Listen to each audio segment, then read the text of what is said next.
Hello friends, welcome to the back my channel. आज मैं आपको जो आईएएस की प्री के जो पेपर होते हैं, जो प्रारंभिक परीक्षा होती है, उसे सोल्व करने की आपकी रणनीति क्या होनी चाहिए उसके बारे में डिस्कस करने जा रहा हूँ। सबसे पहले तो आप याद रखें कि जो प्रारंभिक परीक्षा में जहाँ समान अंक पाने वाले परीक्षार्थियों की संख्या सैकड़ों में होती है, वहाँ आपके लिए 0.1 अंक भी आपकी सफलता एवं असफलता का कारण बन सकता है। जहाँ आईएएस की परीक्षा में लाखों विद्यार्थी बैठते हैं, वहाँ आपके लिए 0.01 अंक भी आपकी सफलता निर्धारित कर सकता है। आपका यह स्कोर केवल आपकी तैयारी पर निर्भर न करके इस बात पर भी निर्भर करता है कि आप पेपर को हल करने के कितने सही तरीके का इस्तेमाल करते हैं। यहाँ मैं आपसे इसी विषय पर चर्चा करूँगा। जैसे ही आपको पेपर मिलता है, जैसे आपको सबसे पहले पेपर मिलता है तो उसे पहले पूरा मत पढ़िए। जैसे जैसे आपको क्वेश्चन आ रहे हैं वैसे वैसे आप करते जाइए, क्योंकि इतना टाइम ही नहीं होता कि आप पूरा पढ़ें उसे। और जिन क्वेश्चनों में डाउट होता है उन्हें छोड़ते जाइए, उन्हें फिर लास्ट में अगर टाइम बचता है आपके पास तो उन्हें लास्ट में देखिए। जब भी पेपर मिले आपको तो पूरा धैर्य बना के रखें और अपने मन को शांत रखें। घबराएं बिल्कुल भी नहीं, क्योंकि इससे आपके दिमाग पर नेगेटिव इफेक्ट पड़ता है।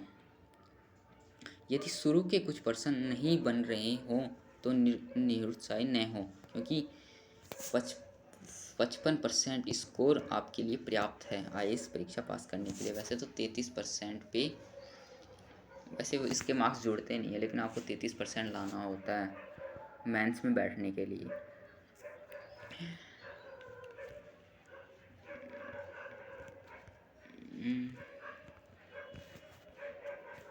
सेकंड है, पेपर आपको मुख्य 3 चरणों में हल करना चाहिए। पहले चरण में आप उन प्रश्नों को हल करिए जिनके उत्तर आपको सीधे सीधे मालूम हो, जिनकी मतलब आपकी तैयारी अच्छी हो। जिन क्वेश्चनों पर उन प्रश्नों को हल करते जाइए, या फिर विकल्पों को पढ़ने के बाद आप सही उत्तर तक पहुंच जा रहे हैं। आप जिन प्रश्नों को हल कर रहे हैं उसके प्रश्न नंबर के पास पेंसिल से एक हल्का सा ऐसा निशान लगा दें जिसे देखते ही आप समझ जाएं कि मैंने इसे हल कर दिया क्या है। क्योंकि कई बार ऐसा होता है कि हम जब टिक नहीं लगाते तो वही क्वेश्चन हम दोबारा हल कर लेते हैं। यह द्वितीय चरण में आपके लिए सहायक होगा। द्वितीय चरण में आपको उन प्रश्नों को हल करना है जिनके 2 विकल्प को लेकर आप कंफ्यूज हैं। मतलब आपने कोई भी प्रश्न पढ़ा तो उसमें अब लग रहा है कि आपको 1 और 2 विकल्प सही लग रहे हैं और 2 विकल्प रॉन्ग हैं, 2 विकल्प रॉन्ग है। तो आपको आपके पास 50-50 का चांस रहता है कि उन दोनों में से एक तो सही होगा। इस वजह से दोनों में से घबराएं नहीं, एक पे टिक लगा दें। और अगर आपको ये कंफ्यूज है कि चारों ही विकल्प सही लग रहे हैं तो किसी पे भी टिक मत लगाइए, क्योंकि उसकी नेगेटिव मार्किंग आपको ही नुकसान होगा। उसकी नेगेटिव मार्किंग होगी तो याद रखें कि यदि 2 विकल्पों में से सही तक नहीं पहुंच पा रहे हैं तब भी आपको अपने हिसाब से सर्वाधिक संभावित उत्तर पर निशान लगाना ही है। ऐसे प्रश्नों को छोड़ना नहीं है। ऐसे प्रश्नों की संख्या पर भी पेंसिल से हल्का निशान लगा दें।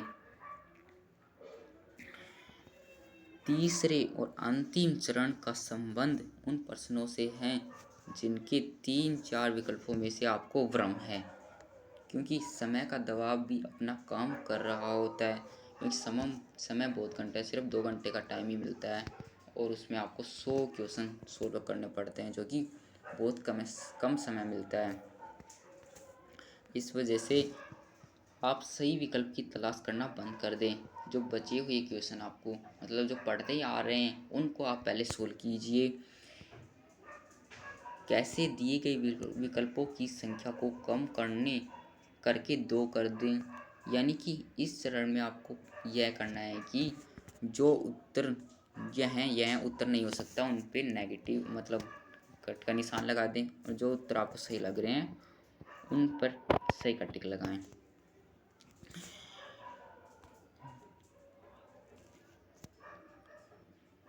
ऐसा करते हुए जब भी आपके पास केवल 2 विकल्प बच जाएँ, आप उनमें से जिसका आपका दिल गवाही दे रहा है, मतलब अगर आपके पास 2 विकल्प हैं तो उसमें आपका दिल कह रहा है कि फर्स्ट का आंसर सही है, तो अगर पक्का आपको लगता है कि फर्स्ट का आंसर सही है तो आप उस पर लगा दीजिए।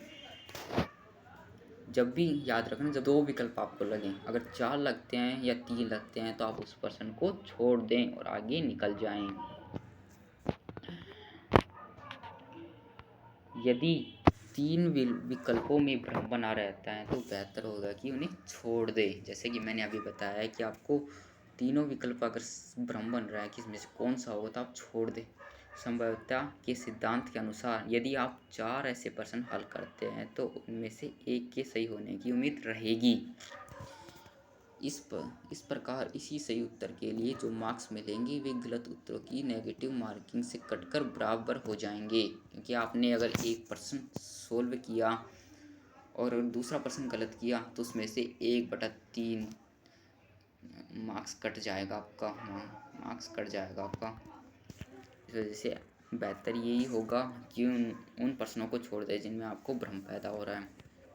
अगर आपके पास लास्ट में अगर थोड़ा बहुत टाइम बचता है तो उन प्रश्नों पर पुनर्विचार कीजिए।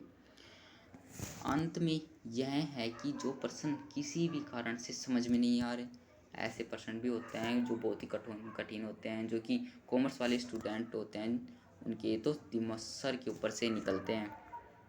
ऐसे क्वेश्चन या बहुत जटिल लग रहे हों उनमें बिल्कुल भी न उलझें, उन्हें छोड़कर आगे बढ़ जाएं तथा उन पर पेंसिल से निशान लगा भी दें ताकि उन्हें दोबारा पढ़ना न पड़े। आज के लिए इतना ही फ्रेंड। कोई गलती हो तो कमेंट में ज़रूर बताएं। मिलते हैं नेक्स्ट वीडियो में, तब तक के लिए बाय।